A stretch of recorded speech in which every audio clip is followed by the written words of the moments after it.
The Just Joust comedy Calamity is brought to you in part by LaGray Productions. The Jest Joust comedy Calamity is sponsored by Quest Sound and Productions.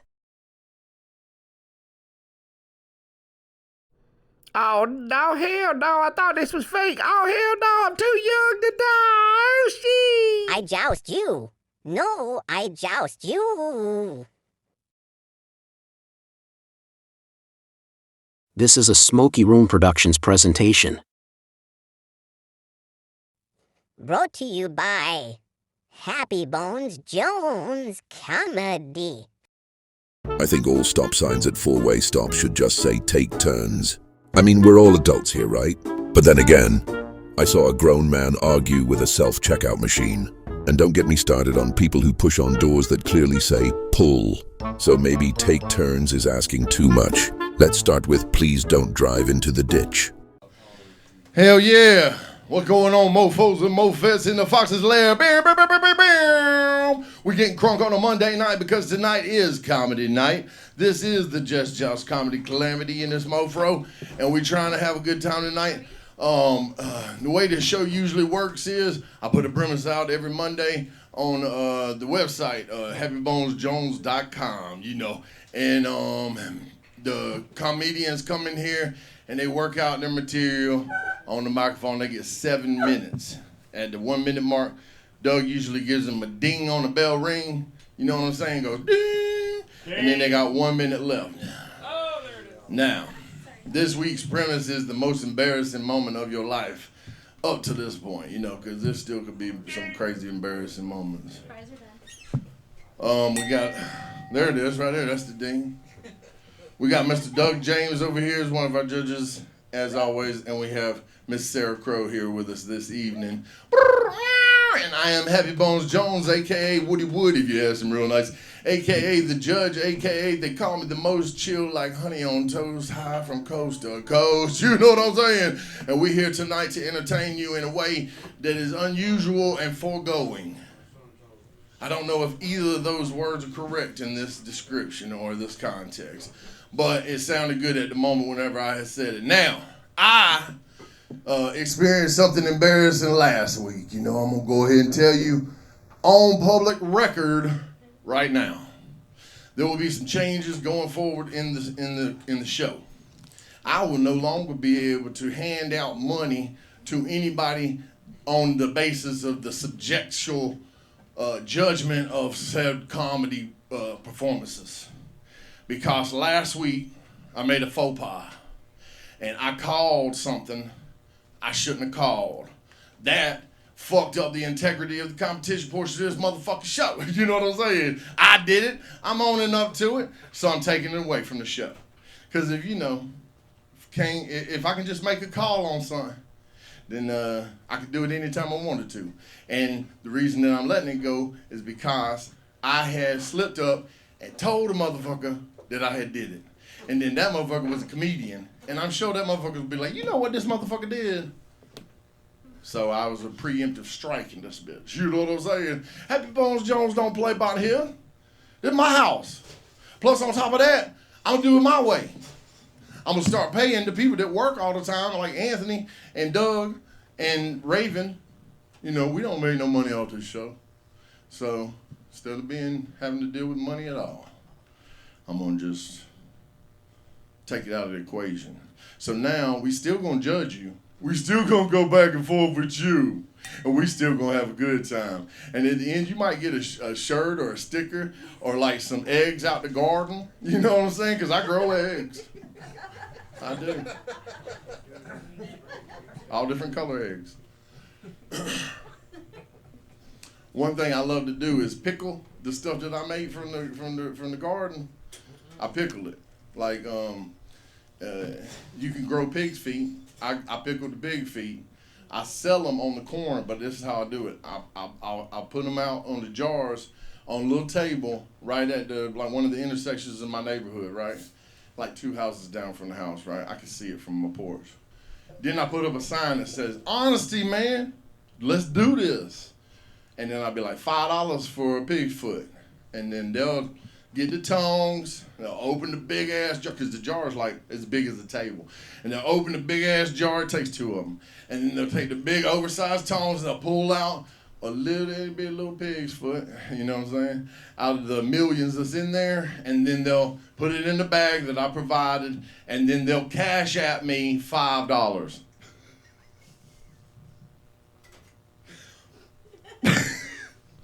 Yeah, this is real life.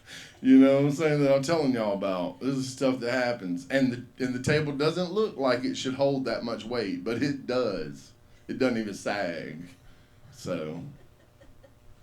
The weight of all those millions of pickled pig feet. Yeah, exactly. But I grew them in the garden. No pigs were harmed in these making of these pigs' feet. Yep. I also have 2 fruit trees out back that I can imagine whatever I want, and that'll be what it grows. Like any given day, it could switch from moment to moment. I'll just be like, instead of there being pears, let me have pears, and there's caviar, like high-end caviar, whenever you split it open. And that's what's in there. Now, I was going to do a TikTok on it, but every time I do a TikTok on it, I look back at the video, it's normal. It's just a pear. So I don't know what that's about. I mean, everything comes from your mind, but I'm not saying that my mind was playing tricks on me. You think that the brain's capable of playing tricks on the motherfucker? Yes. Oh, let's talk about that. Yeah, so I saw a video the other day, and Raven doesn't pay attention to the world that much because it pisses her off a lot, and I get that.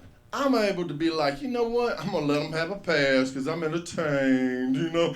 And then I'll look at the Tiki-Taki video, and the lady has said, I got 7 kids by 7 different men, and it's the taxpayer's responsibility to feed. I was like, is this real? Am I in the Twilight Zone right now? Does she really think this? This must be satire. So I went down the rabbit hole. No, it's not satire. These people really think these things. Talk about the mind playing tricks on the motherfucker. It's all about programming. And I said like this. I said on TikTok. I said on Tiki-Taki. I said, look, if you're going to attach yourself to a titty nipple, knowing that titty nipple could be snatched from you at any moment, what did you think was going to happen? And nobody said nothing. Nobody ever says anything to me. And it pisses me off. I'm like, do they just agree with me? Do they not? What's going on? I know y'all watched it too. I don't really know y'all watched it. That's one of the things that I think happens to me a lot on social media is I think they shadow ban me. Y'all ever heard of shadow banning? Most embarrassing moment ever in your whole life. Let me think about my most embarrassing moment I ever had in my whole life. I mean, I guess getting caught masturbating by your mama, that's pretty that's not cool. You know, you didn't even want your mama to know you like things like that. Try grandmother. Like okay. Now see, it's okay if they're like, oh, sorry, baby. You know, we're straight out. But now if they're like, oh, baby girl, I'm sorry. Oh my God. She just said she had to linger longer because she's older. So that's a bummer.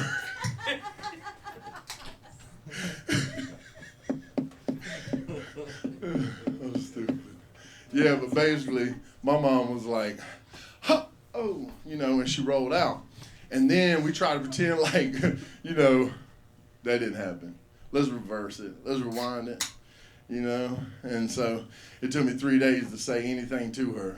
I just was like walking around like,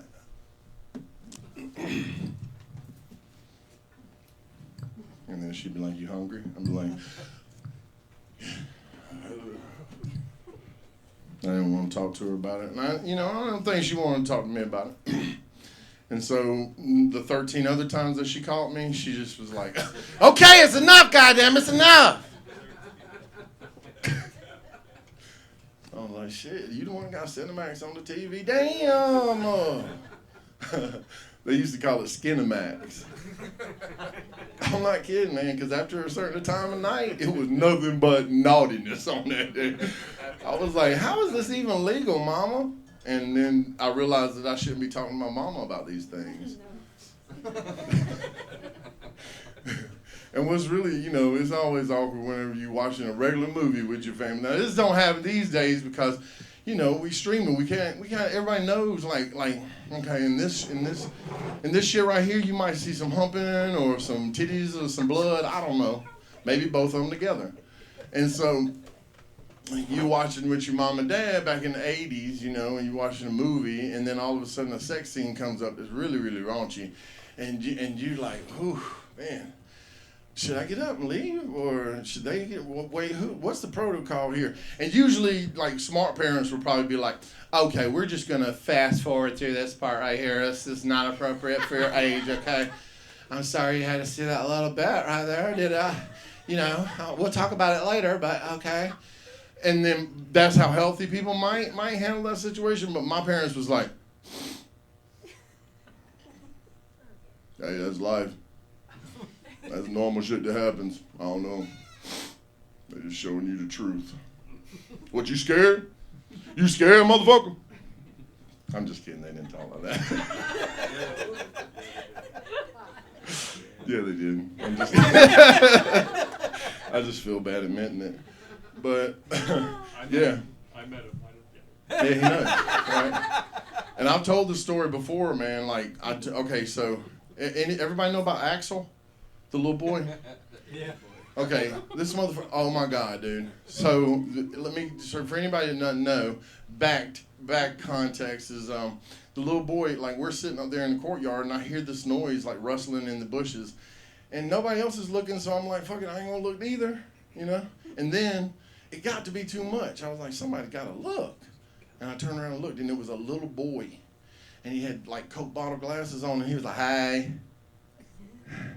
And I was like, well, is this little boy alone? And an older lady walks past him, and she goes, that's Axel. And I was like, okay, he's got an adult with him. And I was like, I said this literally, I'm glad to see you're not out here alone, little boy. Being a smart ass me, right? And he walks around, and he stands beside us at the table. He starts having a conversation with us and shit, asking who Onion is. Like, who is that? And like telling me his favorite things and shit. And I'm like, look, boy, I'm not Santa Claus. I'm not here to give you anything, and it's not Christmas. And then he told me he was 7, and then all of a sudden we started seeing weird lights in the sky. And it turned out this little boy was fucking alone. He was alone. He tried to say his daddy was working on the house next door to him. At what time of night? He's an electrician at 8 o'clock. I think you lying, little boy. Ain't no electrician working past 8 o'clock at night. I know him. So basically, I had to let it go. But me and the little boy saw the lights in the sky. He was not tripping about the lights. I was tripping about the lights, which whenever I came down here to start the show, I told the little boy, go back home to your daddy type shit, right? And then I came down here to start the show, and I was thinking to myself, it started clicking. This motherfucker's an alien.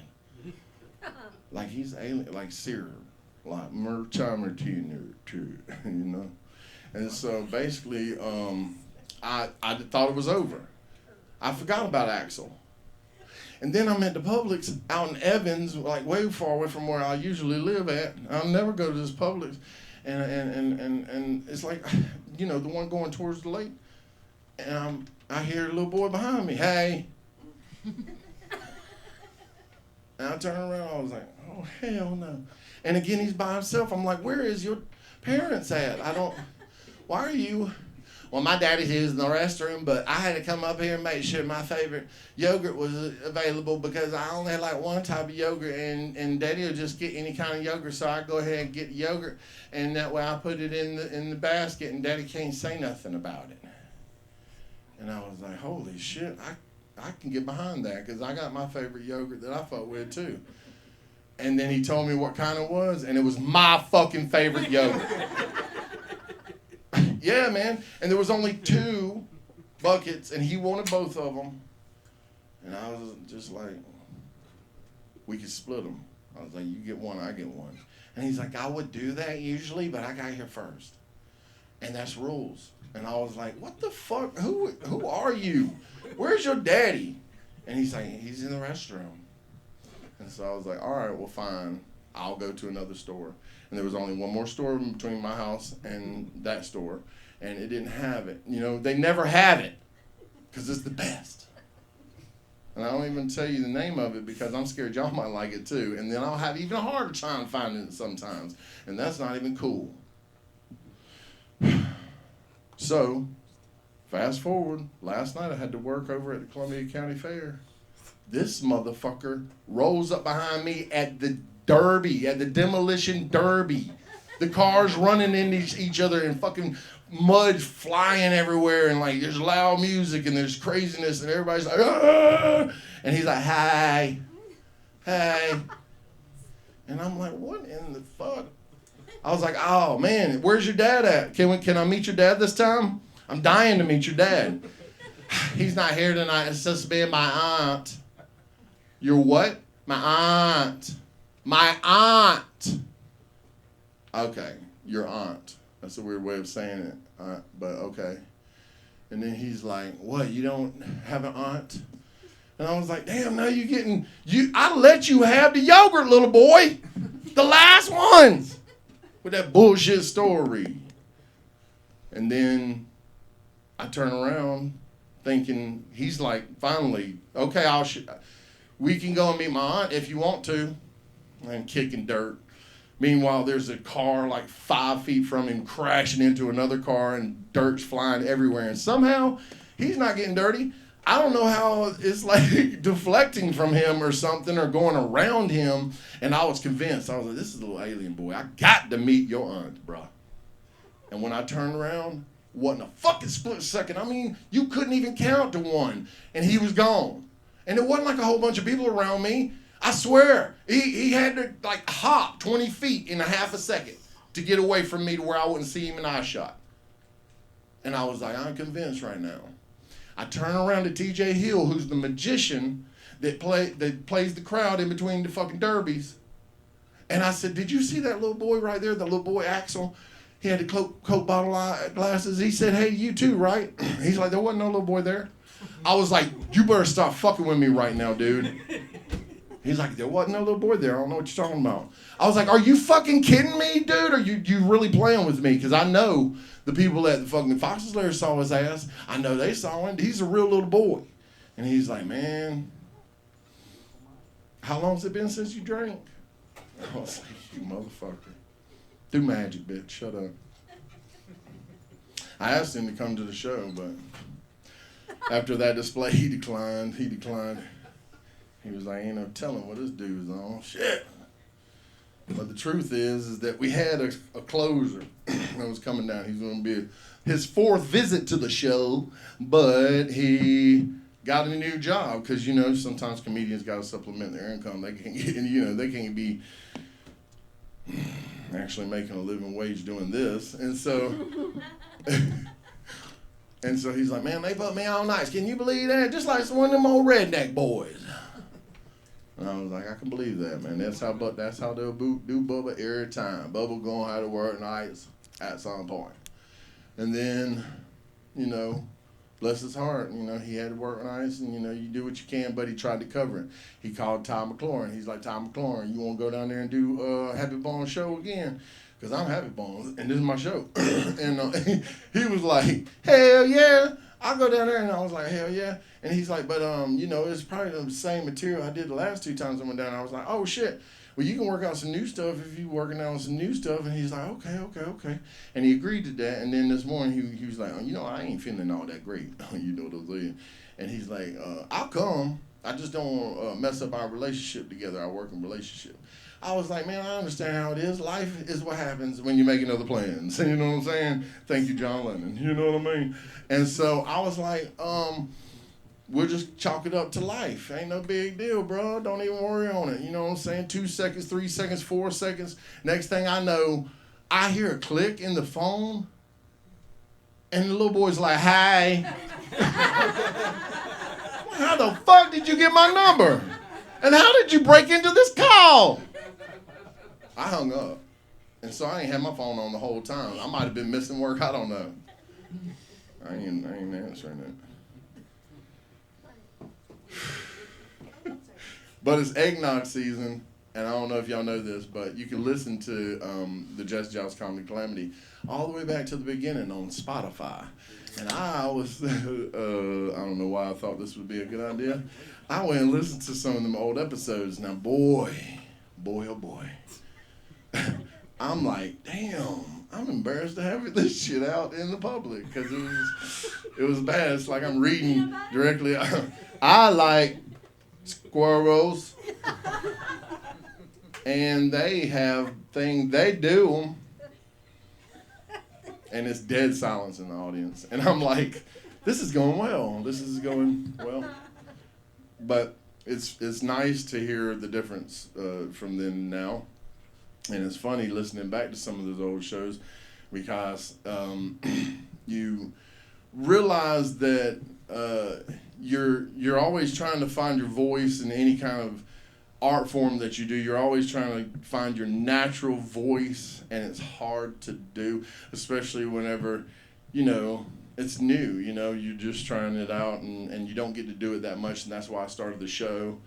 And so it gives me the opportunity to do it more and more and more because this is kind of a dead zone here in Augusta, and I ain't trying to go 2 hours every time I wanted to do a little stand-up. And plus, some of those places, they'd be real like, you ain't coming in my house, motherfucker. You ain't coming. And they have attitudes. One time, I was in Newark, New Jersey, okay, and I walked into this open mic, and I was like, I asked the bartender, I said, where the comedians sign up for the open mic? And she's like, around the corner. And I was like, word? And so I walked around the corner like this, and I went around there, and there was a whole group of people sitting in this like little back room area that was, you could see, it was kind of like a Mexican restaurant around the corner, and down, I was like, oh, this is the other seating area. And then it turns out that was all comics. There was like 35 or 40 of them sitting there. And I was like, where do you sign up? And they were dead silent. They just like looked up and they were dead silent. And then I looked over and I saw a blackboard. And they all watched me walk over there and put my name on the board. And I was like thinking in the back of my mind, I'm alone, I'm like, and I'm way far from home in Newark, New Jersey. And this is actually my first time doing stand-up in New Jersey, and I don't know what they're like. And I found out real fucking quick because halfway through me talking on stage, like I was 1 minute and 37 seconds in because I have a recording of it, and I'm not ever going to let the light of day see that motherfucker. But they started clapping. All of them started clapping in the middle of my shit, and I still had 2.5 minutes left. So you know what I did? I doubled down on these bitches. I was like, I'm not getting off this fucking stage. I'm not getting off this fucking stage. I want the host to come up here and give me a hug. Because I'm hurt right now. And literally, this motherfucker waited until it was 4:40. I had 20 seconds left. And finally, he got up there because he thought I was going to overstay my welcome on this bullshit. And I was going to. But, the next night, I go right over, because I don't know if you know how all of it's set up, but Philadelphia is right over the river from New Jersey. And so I went over there the next night, I did comedy, and they were awesome. As a matter of fact, I signed up for a comedy thing, and then I signed up for a open mic doing music. And then after I got done at the comedy thing, I had made some friends at that point because that's how it works in this thing. You go into a place and they're like, who the fuck is this motherfucker? New motherfucker walk up in here like, you got a top hat on, this motherfucker top. You better be good, you will wear a top hat. You better be good, you wear a top hat at this. And then I've heard it all, you know what I'm saying? Yeah, like he ain't got a job. Yeah, I don't. Okay, so I'm going to sit down and mind my business. But then after I get done, they're always like, man, come on, man. You know what I'm saying? Come on, man. I'm sorry I treated you like that. I'm like, no, fuck you. You didn't want to be my friend before I started talking. And now all of a sudden you're like, oh shit, I can fuck with you. And I'm like, no, you had your chance. But there was 3 people over in Philly that was really cool from the starting. They was very interested, and they was like, ooh, you got a top hat on, and I'm gonna talk to you. And turns out that they was from other places too. It was their first time. I was like, okay, open to God. We're going to do this. You know what I'm saying? On God's gumbo recipe. And so we went on down they followed me on down to the music open mic, right? They was like, oh, you do music too? Let me follow you. And then it was the same thing. Like, nobody want to talk to you. This motherfucker got guitar. You gonna walk in here with a guitar and a top hat? You better be good, motherfucker. You better be real good.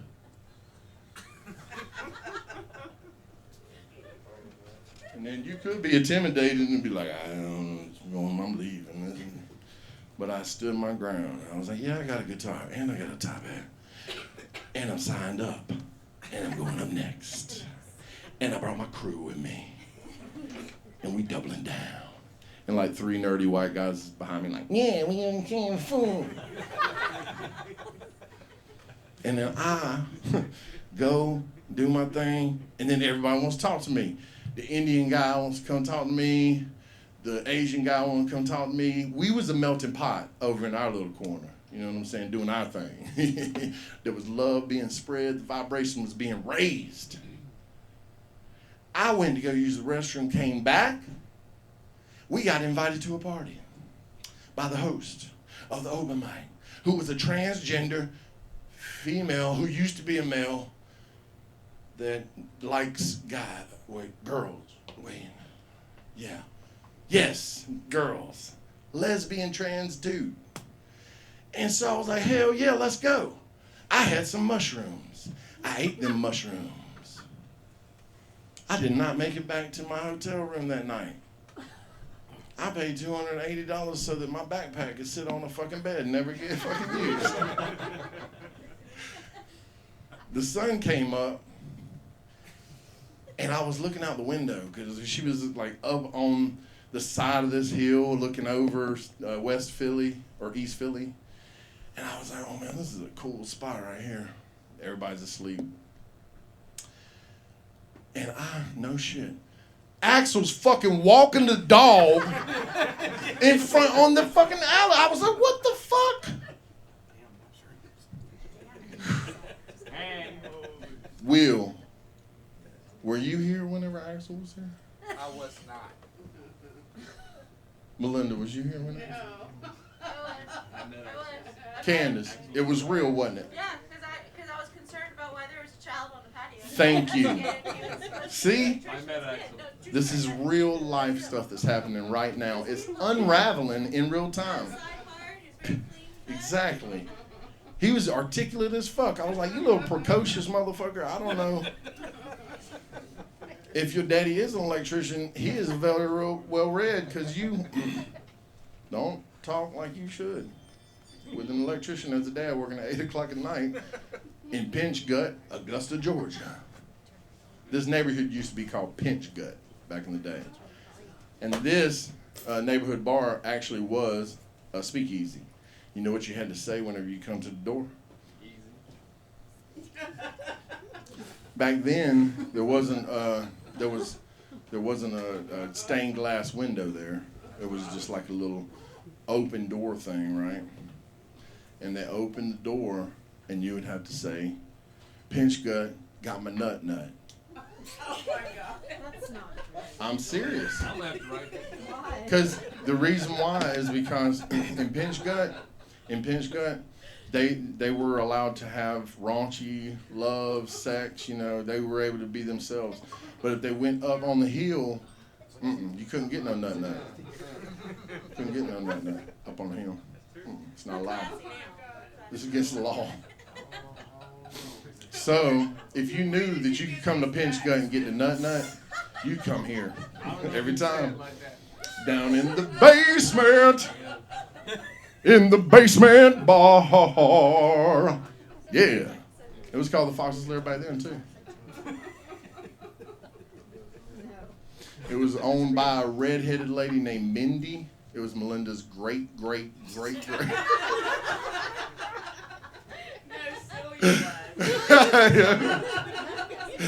a wild bitch. Wow. I'm just telling y'all facts about life. I knew it wasn't true. Facts of life. Celia was my